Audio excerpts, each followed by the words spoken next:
by 2040, this country is going to be minority white European. Hear me? Minority white European. And you guys are going to have to start working more with Hispanics, who make up a larger portion of the population than y'all do. That's a Biden temper. Let's get something straight.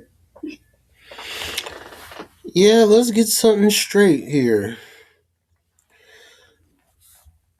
Well, yes, this is an older article, but this was kind of something that was sent to me, so I guess we can, honor a request. Now, that wouldn't be professional of me, especially when I'm trying to open a channel to where we can be a little open about things. So we're going to start with the header note: proximity to whiteness and white supremacy in the wake of the recent mall shooting in Texas.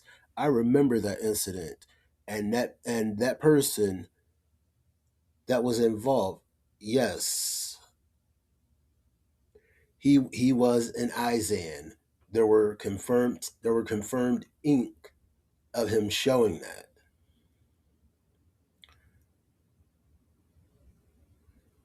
I can't feel. It said I'm not gonna feel bad for him and his fate. Why? Because apparently some of these people forgot about the one thing that's gonna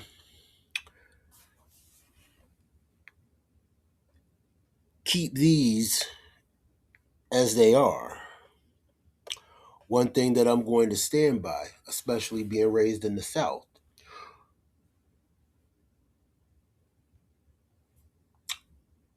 the one drop rule. Yes, what basically, if you have anything, or to me, the easiest way I can put it, being in the South, if you are not white Anglo-Saxon Protestant, you don't apply. Nick Fuentes does not apply. And he's an example of a supremacist who takes both sides of the argument, knowing that, you know, some of them real ones would be giving him the side eye. And it said you also have people like Candace Owens and Brandon Fakem that want to pander. They want to pander to the same dub S. Why? Because it lined up their pockets. It lined up their pockets.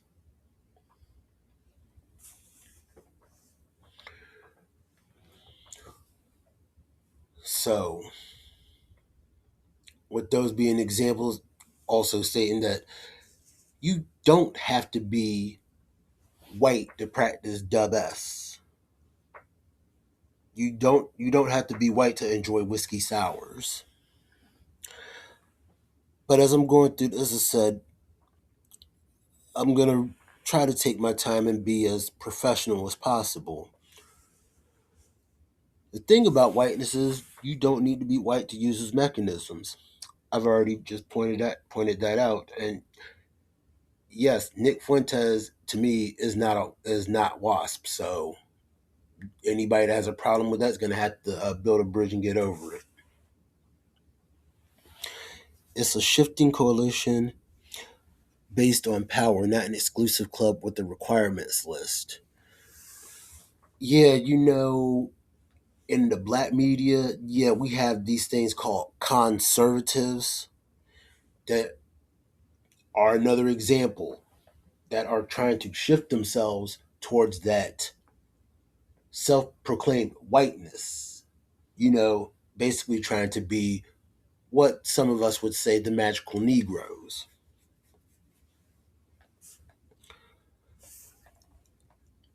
If you can deliver it, more power. If you can deliver it, more power. You can have conditional membership.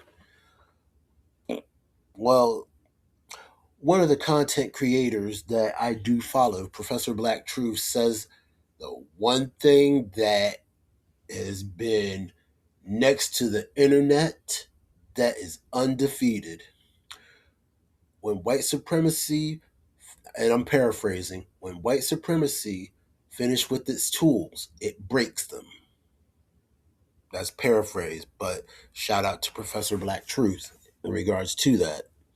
So I do follow, yes, I do follow new black media as well as LGBT media as well. But now we're going to get into something to where I might be a little more cloudy. Like I might be somewhat naive. As said, I also had to make it clear I'm a foundational black American.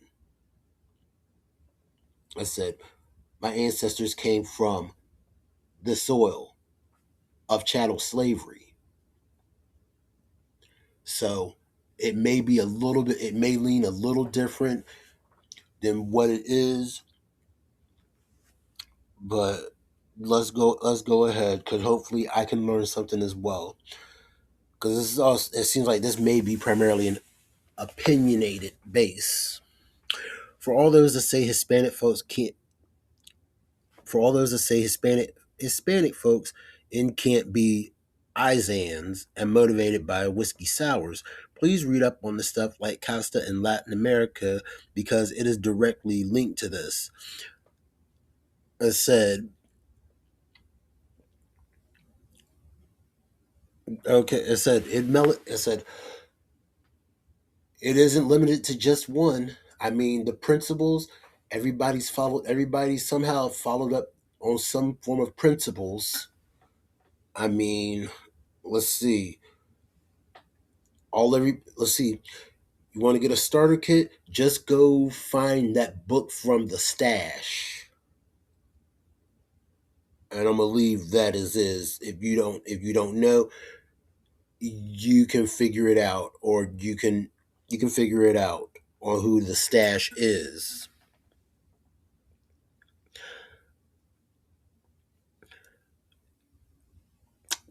Casta was or is a caste system that was set up by Spanish colonizers in order to establish a hierarchy of social status, wealth, and legal rights. This system ensured European superiority in all sections of life. The Spanish remained in control of the region until the 1820s, when countries began to fight and gain their independence. See, to me, I'm gonna sooner see that more as like the Brahmin system used by the Hindis, to where basically, oh, coincidentally enough, kind of like how we're keeping on topic here, the lighter you are, the better your life is, or the more privileged you tend to be. Like if you are dark, if you are on the darker side, like to where they may mistake you for one of us, yeah, the struggle might be real for y'all. So that's kind of like the equivalent of what I'm seeing this as, like the European version of the Brahmin system.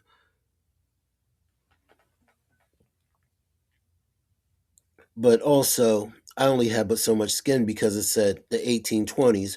It said my people were still captive for another 45 years. Despite gaining independence and no longer being under colonial rule, a social hierarchy remained in place, leaving those of indigenous and African descent on the bottom.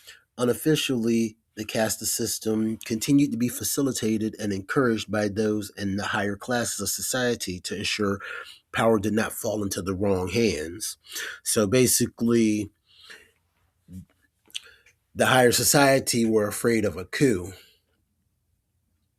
Well, look at it. Everybody managed to see a coup right in front of their eyes. The day of the invasion. To me, I was eating sushi.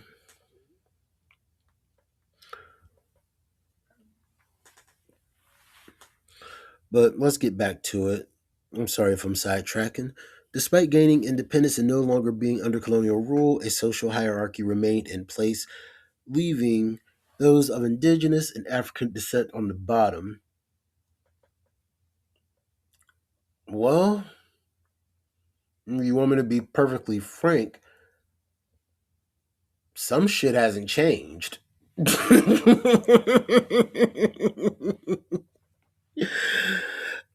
Unofficially, the caste system continued to be facilitated and encouraged by those in the higher classes of society to ensure power did not fall into the wrong hands. I know I probably repeated myself, but y'all may have to bear with me. I'm just finishing up a couple things and I completely almost forgot about this, so please forgive me. The wrong hands. I think the better question is whose hands were ever right. Mean the Orange Man? Nope. Little Benny Netanyahu? Nope. Putin? Nope. So were these right hands?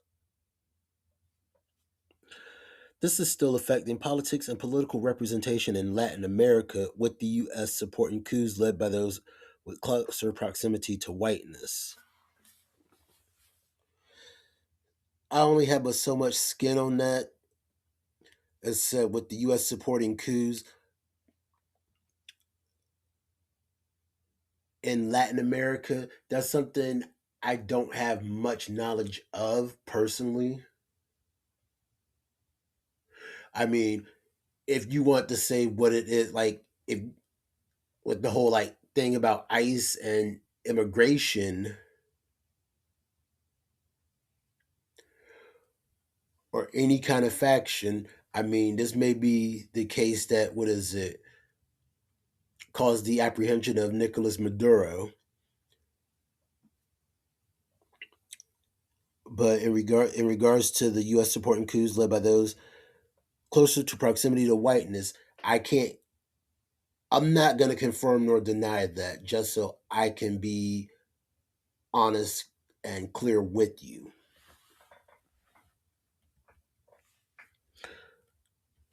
The caste system was used in colonial times to explain mixed race families to those back in Spain, but this racial hierarchy remained in place long after the Spanish had left Latin America. It created an image and idea of racial mixes in Latin America and enforced the stereotypes that went along with certain races.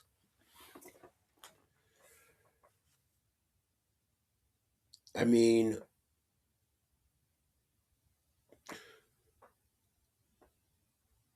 is this like kind of like the melanin game? I mean, if you're okay, to me, it's like okay, if you're from say Spain, you're Spanish.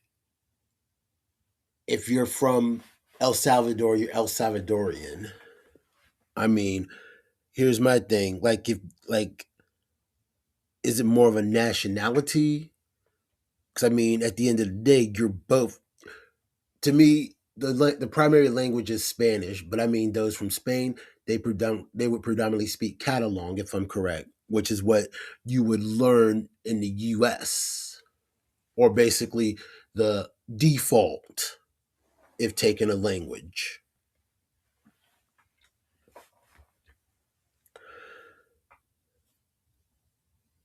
But let me continue. This is how the anti-black racism in Latin America was consolidated on top of slavery that continued well after independence from Spain and, in Brazil's case, Portugal. I said, I'm an FBA with the anti-black racism in Latin America. I'm not gonna say it's less, but that's somewhere that's somewhere where I only have but so much room to tread. I mean, yeah, we could say yeah we're both black, but the thing is, are we both gonna take L's from the N word? Yeah,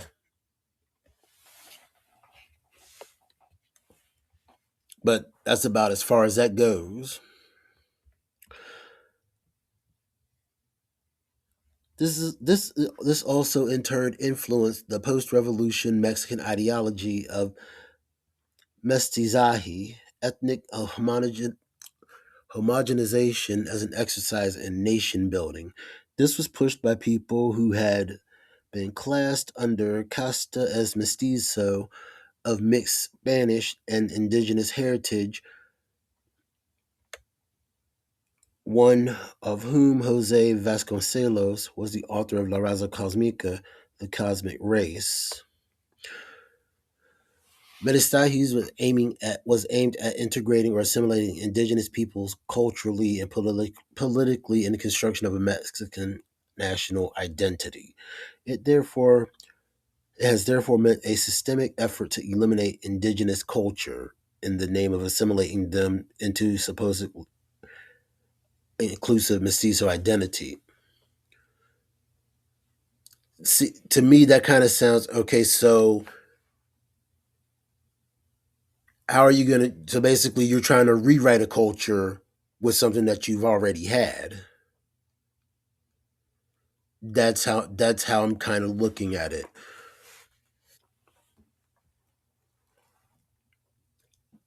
I mean, that's like, for example, that's like okay, like blacks in the South, like South Carolina, they speak Geechee. I know very little of it, but they may look at me as a little bit foreign because I don't know Geechee, but still the same. FBA. That's just an example of like an offshoot, so to say, because I kind of see this as like different offshoots, but then some places it's I only have but so much I can really invest in for myself. For Afro Mexicans, the ideology denied their historical contributions to Mexico and their current place in Mexican political life, again with the anti black racism. Welcome to the same thing that we've been putting up with in the States. You can imagine, of course, all of that has traveled into the Latin American diaspora, namely in the US. Oh, it's been here. Y'all just finally starting to see it. And then let's go back to this. And this looks like this may have been a response. So let's go ahead and frisk this out. I'll get back to you on reading the rest of this when I have the time and capacity. However, regarding your parroting of reactionary media terms, the perversion of the concept of being,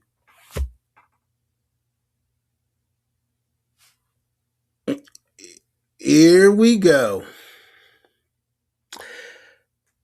Woke is what Dub S does, turn the language used originally about black liberation into something to be mocked and shamed.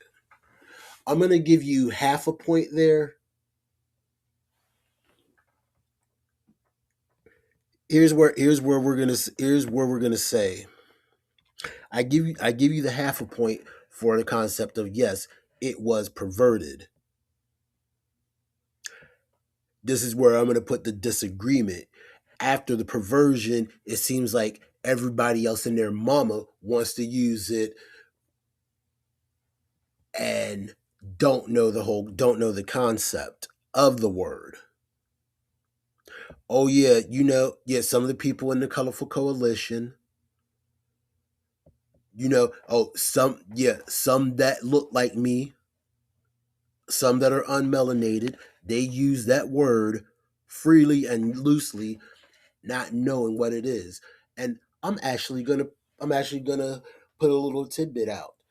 I actually, my definition was slightly adjusted by somebody that actually gave me a little bit of history that even I didn't know about. So it said, I'm still willing to learn, but woke and black liberation, that's kind of blurred.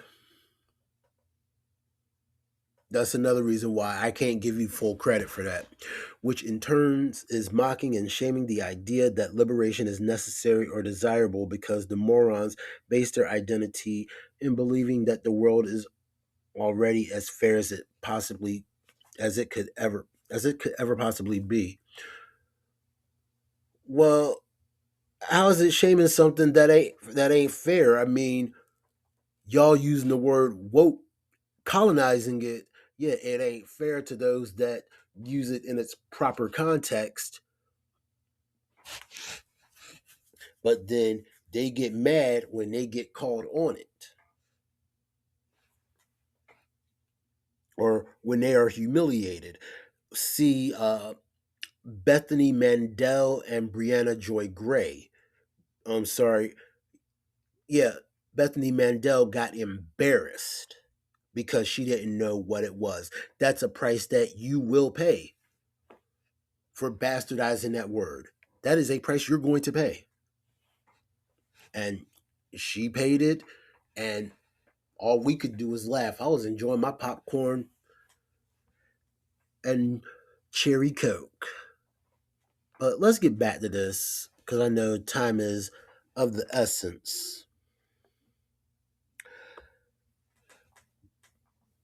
Let's go back, which in turn is mocking and shaming the idea that liberation is necessary or desirable because these morons base their identity entirely in believing that the world is already as fair as it could possibly ever be. As said, how much accountability are you willing to take? Because if this is sounding, I don't know how you want me to take this. Is this like, what is it? Are you complaining about the world being messed up as is?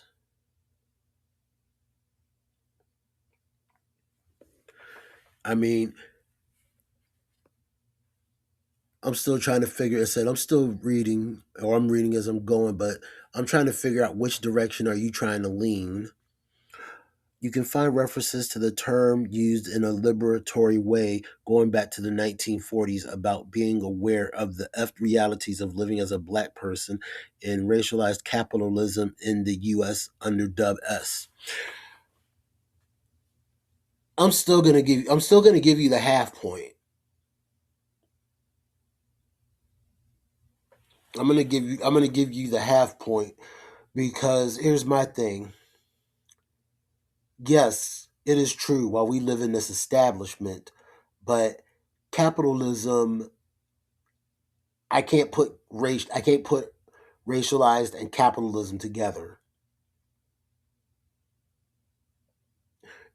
If you're trying to say that if you're trying to say that America is a racist country, yes, that would be true. But I can't say racialized capitalism because for me myself, I like to think I'm doing okay under capitalism. I'm very much laissez faire. Orange Man, you and everybody else just stay the hell out of my business. Let me just worry about me and mine. Stay the hell out of my business.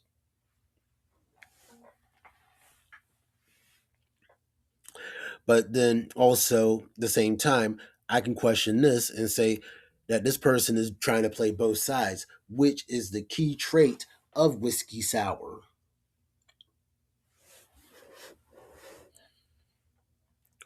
Which is another reason why I'm kind of questioning, like, on the opinion, which lane are you trying to pick?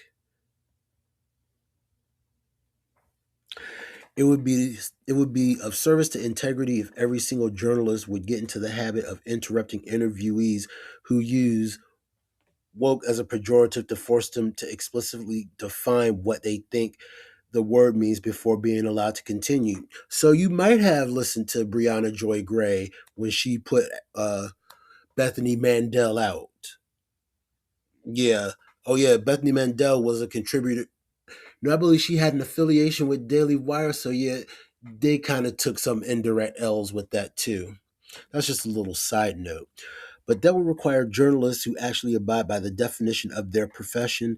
Instead, we mostly have a shameless we have instead we mostly have our shameless sycophants and obvious stenographers of fascist racist ideas.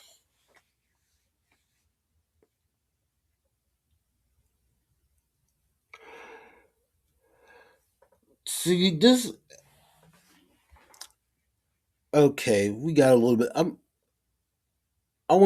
trying to let's see. Okay. Well, we know the person's name. I think this might tell a whole lot.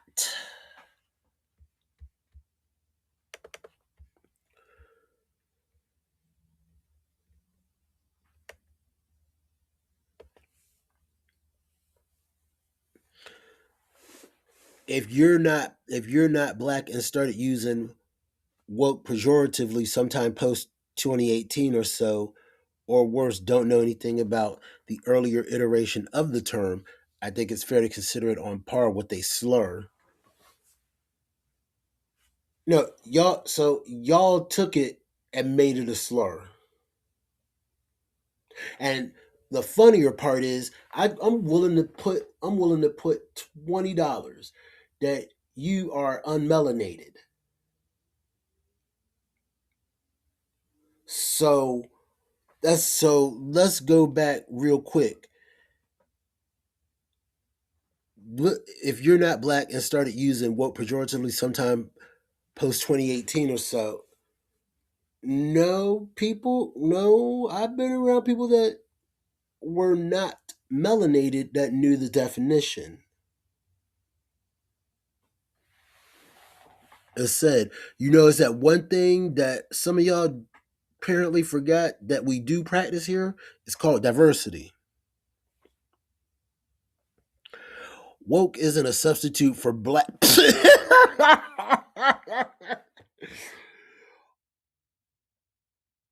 Apparently, you have no idea of what dog whistling is.